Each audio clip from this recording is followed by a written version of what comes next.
This plaque proves that the Army Air Forces and Ford were ready when war came. Dedicated June 16, 1941, 6 months before Pearl Harbor. And this was Willow Run's product, a giant flying machine for which the plant was so carefully tuned that it could produce one every 55 minutes. This is the Army Air Force's Liberator heavy bomber, the ship that made headlines and was affectionately known among flyers as the Lib. This great aircraft is 110 feet from wingtip to wingtip and 67 feet 4 inches from nose to tail. Powered by 4 1,200 horsepower air-cooled engines, the Lib can carry 10 men, 4 tons of bombs, and 5,000 rounds of machine gun ammunition at better than 300 miles per hour at high altitude. The B-24, as it is officially designated, can fly 3,000 miles non-stop. It was believed impossible to build a bomber as big as the Liberator in an hour. In fact, in several hours. Even the conception of a plant such as this was viewed with considerable skepticism. But the people at Ford have vision as well as skill.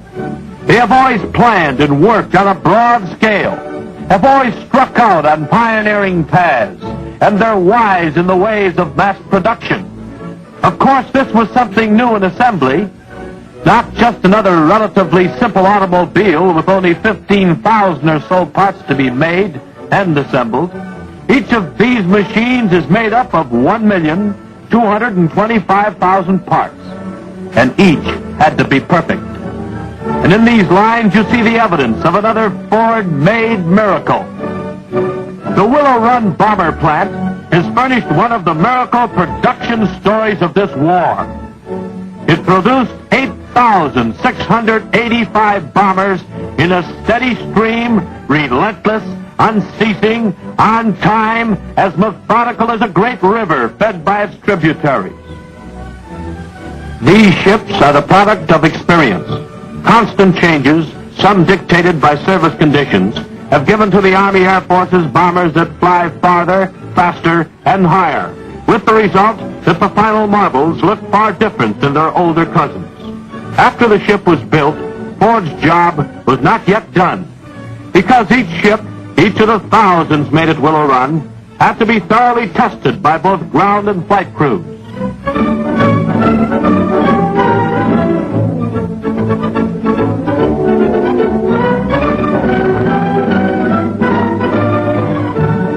The 50 caliber machine guns were fired, and steel bullets buried themselves in the sand pit.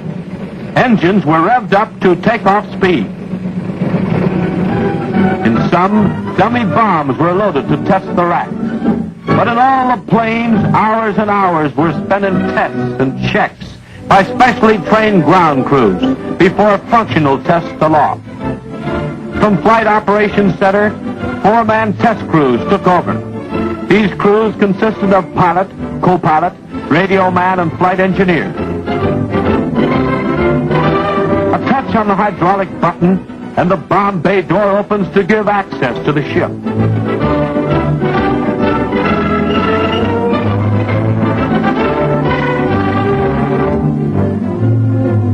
Engine start.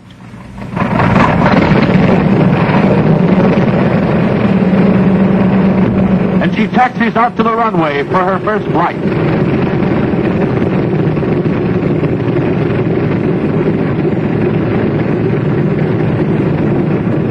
The big ship gathers speed rapidly, racing down the runway for a full power takeoff. We're airborne and the wheels are retracted into their wing well.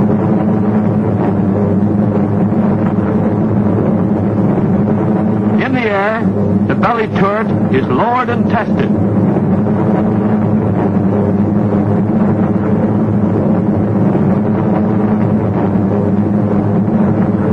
Each of the 4 propellers is fully feathered. When the pilot readjusts the blades, the rush of wind will again start the engine.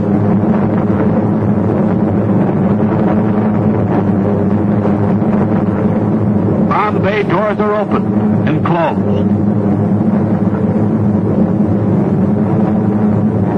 The certified engineer checks performance of the engines and equipment, including the inner communication system, after which the bomb bay doors are opened again, and the dummy bombs are away.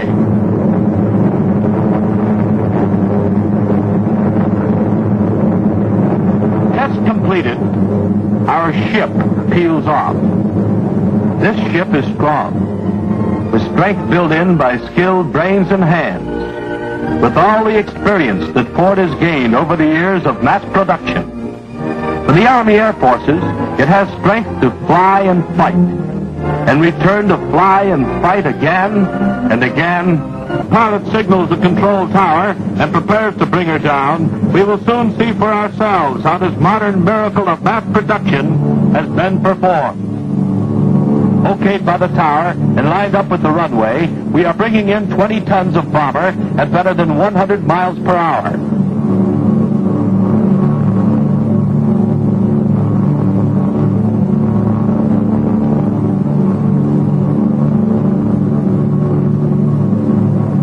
We're down on solid concrete.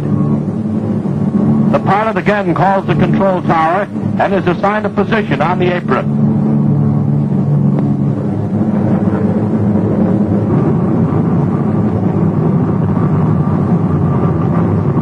And as we taxi to this berth, we pass just part of a day's production waiting to be tested by Ford pilots.